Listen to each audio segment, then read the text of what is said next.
ఈరోజు అష్టోత్తరనామావళితో తర్వాత అమ్మవారి నామంతో అర్చన చేసుకున్నాను. తర్వాత ఉప్పు దీపాన్ని వెలిగించుకొని ఇంకా అమ్మవారికి ప్రీతికరమైన క్షీర నైవేద్యము, అదేవిధంగా బెల్లము, పుట్నాలు. ఇంకా ఇందులో కూడా బెల్లంకి చాలా విశిష్టత ఉందంట అండి. మనం ఏ నైవేద్యం పెట్టినా సరే సో అంటే పంచభక్ష పరమాన్నాలు పెట్టినంత ఫలితము లభించేది బెల్లము ముక్క ఒకటి పెడితే సరిపోతుందట. ప్రతి ఒక్క నైవేద్యానికంటే మడితో మనం ఏదైనా నైవేద్యం చేయాలంటే చక్కగా స్నానాన్ని ఆచరించి మడితో నైవేద్యాన్ని చేయాలని చెప్తూ ఉంటారు కదా. అలాగా నిష్ఠ నియమాలు ఏవి చేయకపోయినా సరే అంతటి మహా నైవేద్యానికి ఉన్న ప్రత్యేకత రావాలి అంటే బెల్లం ముక్క పెడితే సరిపోతుందని చెప్తున్నారు పెద్దవాళ్ళందరూ.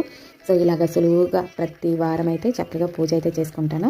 ఇలా పూజ పూర్తి అయిపోయిన తర్వాత ఇంకా అమ్మవారికి నేను పెట్టిన నైవేద్యం నివేదన చేసి చక్కగా హారతి ఇచ్చి పూజ అయితే ఇలాగ కంప్లీట్ అయిపోయిందండి. ఫ్రైడే వ్లాగ్ ఇది. సో ఇలాగ పాజిటివ్ ఎనర్జీ గెయిన్ అవ్వడం కోసము ప్రతి ఒక్కటి ఒక సిస్టమేటిక్గా